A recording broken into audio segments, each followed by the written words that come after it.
할렐루야. 하나님의 크신 은혜가 여러분과 함께 하기를 원합니다. 본문에는 나면서 못 걷게 된 한 사람이 등장을 합니다. 그는 사람들에게 구걸하기 위해서 날마다 성전 문 앞을 지키는 사람이었습니다. 지금도 걷지 못하는 것은 굉장히 큰 사회적 제약을 가져다 주는 일이지만 과거에는 그보다 훨씬 더 했을 겁니다. 그러니 먹고 살기 위해서는 구걸이라도 해야 했던 거죠. 그런데 그가 구걸하던 장소가 하필 성전의 미문이었습니다. 미문은 한자로 아름다울 미자에 문자를 써서 아름다운 문을 가리킵니다. 성경학자들에 따르면 미문은 황동으로 각양 장식을 살려 아름답고 화려하게 꾸몄기 때문에 그러한 이름이 붙여졌다고 합니다. 물론 이런 연유로 이 문을 보려고 찾아오는 사람들이 많아서 구걸하는 입장에서는 나름 몫이 좋은 곳으로 여겨 그곳에 자리를 잡았겠지만 성전에서 가장 아름다운 문 옆에 누더기 같은 옷을 걸치고 구걸하는 거지라는 그림은 사실 그리 유쾌하지만은 않은 일입니다. 그런데 어찌 보면 이것은 우리 인생의 한 단면을 보여주는 것과 같습니다. 곧 세상에는 이런 미문앞 같은 절망의 자리가 있더라는 겁니다. 겉으로 보기엔 아름답지만 정작 안으로는 들어가지 못하는 인생들. 더 쉽게 말해 교회 문턱까지는 왔지만 진정한 구원의 기쁨을 경험하지 못한 사람들이 너무 많은 거죠. 그들의 걸음은 여상하게 교회를 향합니다. 그리고 교회 앞에 앉아 있습니다. 그런데 거기까지입니다. 하나님의 행하시는 구원의 역사를 갈망하기보다는 그저 내가 먹고 사는 문제를 해결하는 것에만 관심이 있는 거죠. 그런 관점에서 보면 본문에는 우리를 안타깝게 하는 이들이 또 나옵니다. 2절 보겠습니다. 2절 같이 읽어요. 나면서 못 걷게 된 이를 사람들이 메고 오니 이는 성전에 들어가는 사람들에게 구걸하기 위하여 날마다 미문이라는 성전 문에 두는 자라. 아멘. 성전에서 구걸하는 사람을 매일같이 메고 오는 사람들이 있었습니다. 이 사람들은 인간적인 연민이 있었습니다. 그래서 이 불쌍한 사람을 메어다가 성전 입구까지 빌어먹도록 도와주는 수고를 늘 마다하지 않았죠. 그런데 생각해보면 그들도 거기까지였습니다. 인간적인 연민은 있었지만 신앙적인 연민은 없었습니다. 매일같이 성전 입구까지는 메고 왔는데 왜 성전 안으로는 메고 들어가지 않았을까요? 그의 먹고 사는 문제는 불쌍히 여겼으면서도 그의 구원의 문제에는 왜 관심이 없었던 것일까요? 사실 그리스도인이 세상 사람들과 다른 점이 있다면 삶의 우선순위일 것입니다. 세상 사람들에게 가장 중요한 것은 의식주죠. 즉 무엇을 먹을까, 무엇을 마실까, 무엇을 입을까가 주된 관심사지만 우리는 다릅니다. 먼저 그의 나라와 그의 의를 구하는 것이 우리 그리스도인의 삶이죠. 그렇다면 나면서 못 걷게 된 사람을 성전 입구까지 메고 와야겠습니까? 아니면 성전 안까지 메고 와야겠습니까? 그가 하루 벌어 하루 먹고 살도록 먼저 도와줘야겠습니까? 아니면 영원한 삶을 얻도록 우리가 도와줘야겠습니까? 사실 이 도식은 여러분의 부모, 형제, 자녀에게도 똑같이 적용되는 일입니다. 여러분이 따뜻한 마음이 있어서 인간적인 연민으로 부모에게 혹은 자녀에게 무수한 도움을 베풀고 있겠지만 그보다 더 중요한 것은 신앙적인 연민입니다.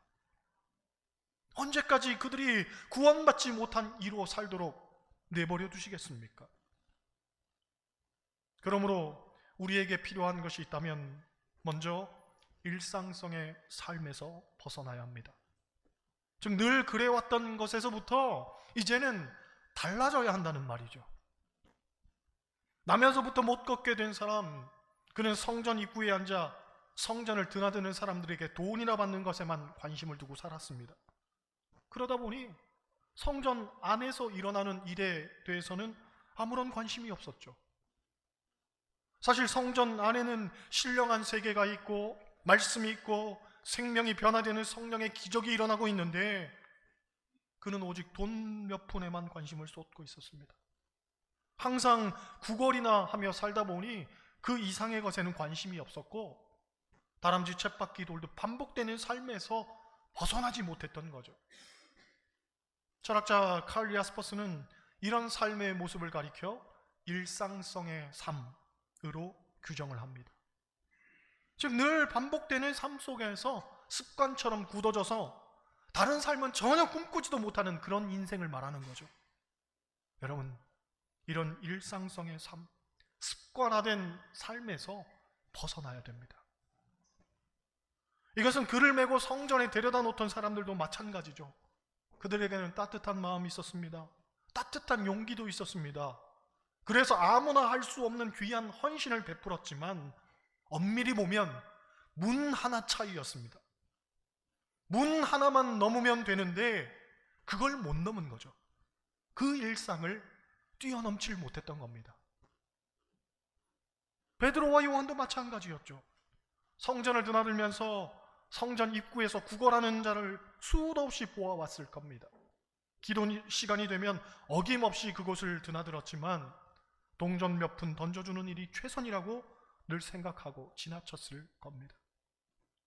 그런데 이날은 그 거지에게 눈이 갔던 거죠. 일상성의 삶에서 벗어나는 순간이었습니다. 독일의 신학자 틸리케는 오순절 성령의 역사가 사도행전 2장에서는 사람들의 입을 사로잡았고 오늘 본문이 나오는 3장에서는 사도들의 눈을 사로잡았다고 했습니다. 곧 한 번도 눈에 들어오지 않던 그 사람이 베드로와 요한의 눈에 들어왔다는 거죠. 일상성을 벗어나는 순간이었습니다. 그런데 이것을 우리는 하나님의 경륜 이렇게 부르죠. 즉 우리 삶의 뜻밖의 일이 벌어지는 우연한 일들이 사실은 우연이 아닌 겁니다. 제9시 기도 시간에 베드로와 요한이 성전에 올라간 것도 우연이 아니었습니다. 성전 미문에서 구걸하던 이도 우연히 거기에 있는 게 아니었습니다. 또 베드로와 요한에게 돈이 있었다면 아마 돈 몇 푼 던져주는 것으로 이야기는 갈무리 되었겠죠. 그런데 하필 그들에게는 돈이 없었습니다. 그래서 내게 있는 것을 찾게 되다 보니 무엇이 있었냐? 예수의 이름이 있었죠. 그런데 돈이 없다고 예수의 이름을 찾게 되는 것, 이것도 아이러니입니다. 과연 이것이 우연이겠습니까? 여러분, 우리가 예수님을 만난 것도 절대로 우연이 아닙니다. 요한복음 6장 44절을 보면 예수님께서 말씀하시기를 아버지께서 이끌지 아니하시면 아무도 내게 올 자가 없느니라 하고 말씀하셨습니다. 곧 하나님의 인도하심이 있었기에 우리가 예수님을 믿게 된 거죠. 그러므로 하나님의 경륜을 믿으시길 바랍니다. 하나님의 계획과 인도하심을 의지하시기 바랍니다. 그 어떤 것도 우연은 없습니다. 다 하나님 안에서 예비하심의 은총과 필연만 있는 것일 뿐입니다. 할렐루야.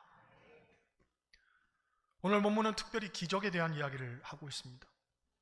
그런데 분명한 것은 기적도 우연은 아닙니다. 우리가 생각할 때 기적은 우연히 그리고 우연한 사람에게 임하는 것 같지만 절대로 그렇지 않습니다. 성경을 보면 기적은 믿음 있는 사람에게 임하는 필연적 사건이었죠. 여러분, 기적의 대상을 특정할 수 있다는 건 바꿔 말해 우리도 기적의 주인공이 될 수 있다는 말입니다. 바라기는 여러분도 기적의 주인공들 되시길 바랍니다. 사람들은 희망을 품고 살아갑니다. 그러나 사실 기적에 대해서는 사뭇 회의적입니다. 더구나 내게도 기적이 일어날 수 있는가를 묻는다면 쉽게 긍정의 대답을 내놓기는 어렵습니다.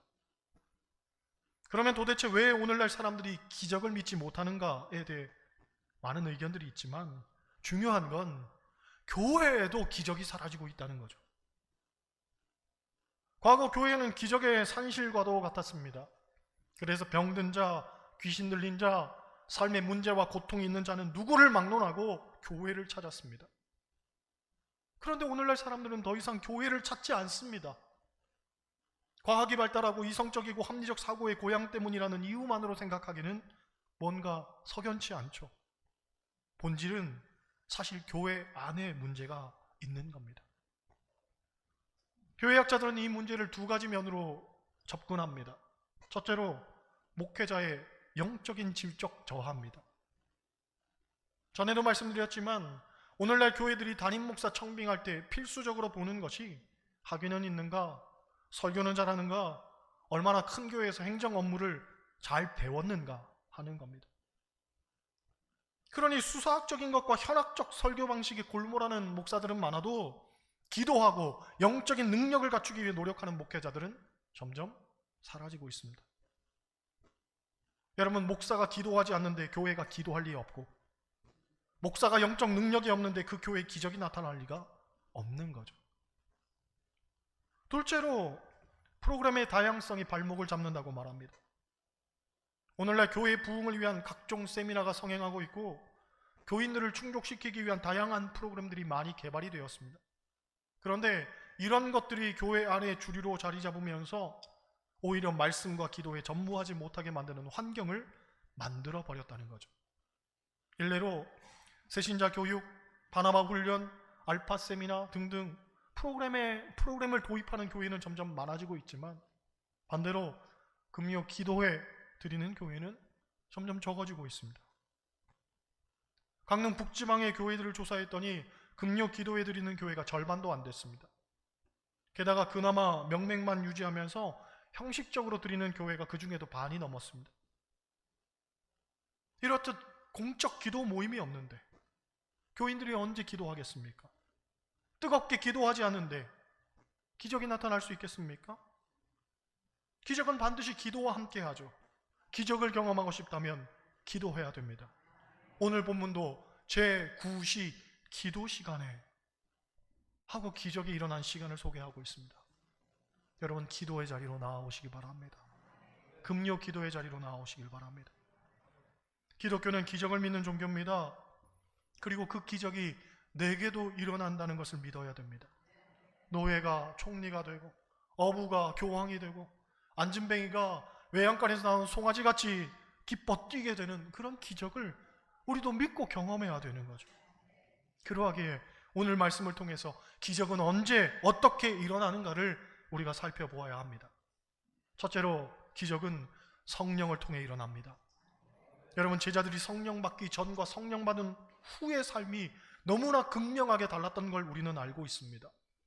예수님께서도 제자들에게 성령을 받기 전에는 예루살렘을 떠나지 말고 기다리라고 말씀하셨습니다. 왜냐하면 성령 받지 못하고 가면 결국 다 부질없는 일에 불과하기 때문입니다. 그러하기에 신앙생활에 있어서 가장 필수적인 것이 있다면 성령입니다. 그리고 기적의 주체도 성령입니다. 기적은 내가 기도해서 혹은 내 열심 때문에 일어나는 게 아닙니다. 다만 성령께서 주장하시고 역사하셔야, 그래야 기적이 일어납니다. 둘째로 기적은 역시 기도와 더불어 일어나죠. 앞서 말씀드린 것처럼 오늘 본문은 제9시 기도 시간에 하고 시작합니다.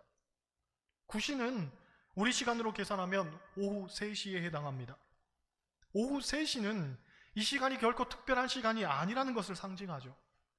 즉 새벽 미명도 아니고 밤 늦은 시간도 아닙니다. 그냥 일상생활 속에 지나치는 수많은 시간 중 하나일 뿐입니다. 그럼에도 그 시간이 특별해지는 것은 그 시간이 기도하는 시간이었다는 거죠. 기도하러 성전에 가다가 기적을 체험한 겁니다. 그렇습니다. 여러분, 새벽에도 기도하고 오후에도 기도하고 밤에도 기도해야 됩니다. 아침 먹고도 기도하고 점심 먹고도 기도하고 저녁 먹고도 기도해야 됩니다. 성경은 쉬지 말고 기도하라고 하죠. 기회만 되면 기도하고 자꾸 기도하는 여건을 만들어야 됩니다. 사소한 일상의 시간이지만 그 시간도 우리가 기도할 때에 특별한 시간이 되는 거죠. 셋째로 기적은 예수의 이름으로 일어납니다. 6절 말씀 보겠습니다. 6절 같이 읽겠습니다. 베드로가 이르되 은과 금은 내게 없거니와 내게 있는 이것을 내게 주노니 나사렛 예수 그리스도의 이름으로 일어나 걸으라. 아멘. 종교개혁자 루터는 말하기를 기독교 역사상 가장 희생당한 것이 있는데 그것은 바로 주기도문과 예수의 이름이라고 했습니다. 그 주님 가르쳐 준 기도에 능력이 있고 또 예수 이름에 놀라운 권능이 있는데 우리는 늘 그걸 고백하면서도 너무 형식적이고 습관적으로 말을 한다는 거죠. 여러분, 우리의 기도도 예수의 이름으로 하기에 응답을 받는 줄 믿습니다. 요한복음 14장 13절 14절을 보면 이런 말씀이 있습니다. 너희가 내 이름으로 무엇을 구하든지 내가 행하리니 이는 아버지로 하여금 아들로 말미암아 영광을 받으시게 하려 함이라. 내 이름으로 무엇이든지 내게 구하면 내가 행하리라. 내 이름으로 무엇이든지 구하면 행하신다는 거예요. 예수 이름에 능력이 있다는 거죠. 기적도 마찬가지입니다. 마가복음 16장 17절 18절을 보면 이런 말씀 나옵니다.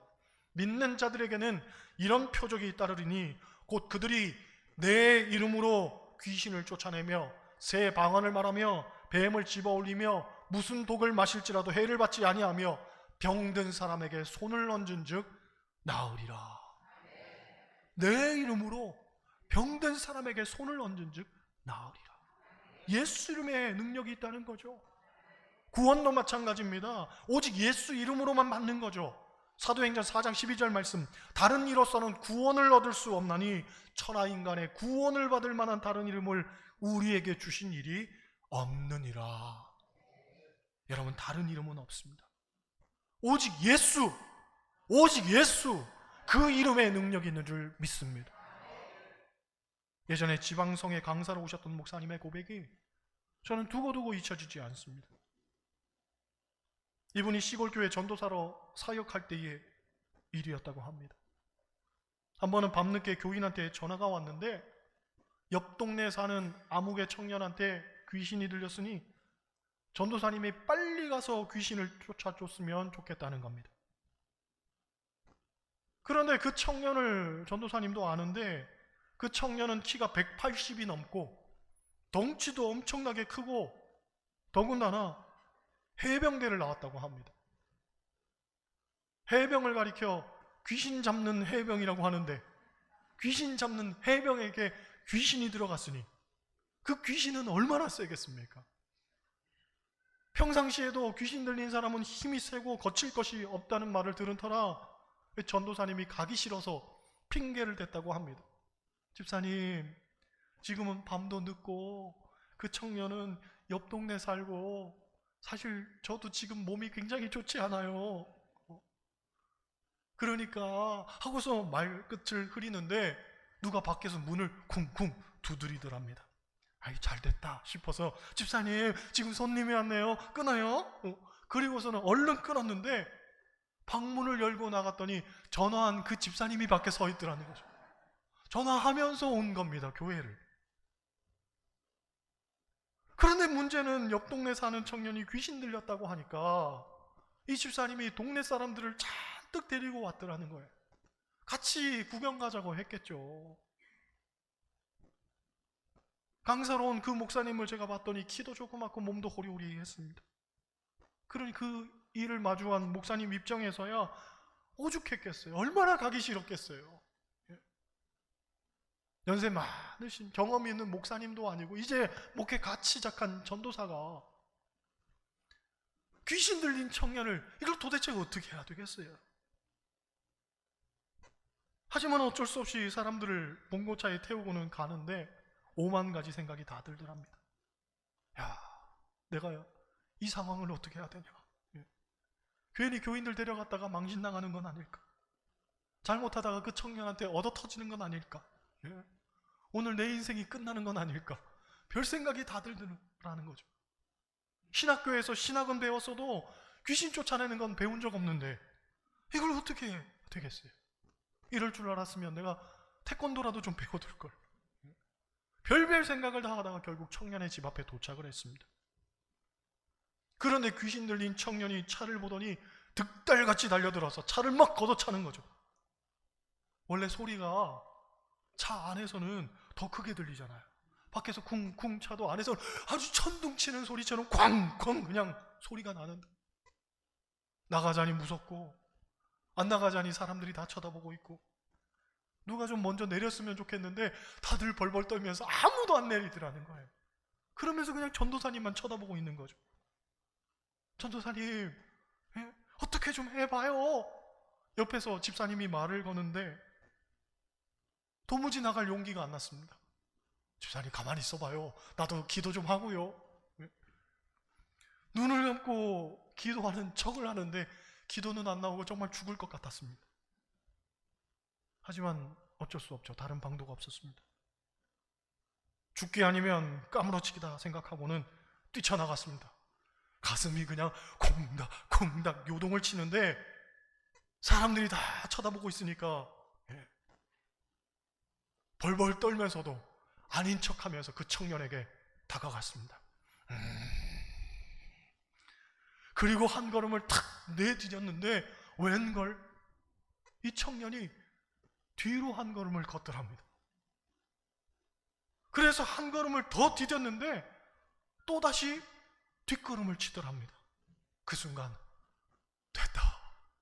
하나님 됐습니다. 그리고는 소리쳤습니다.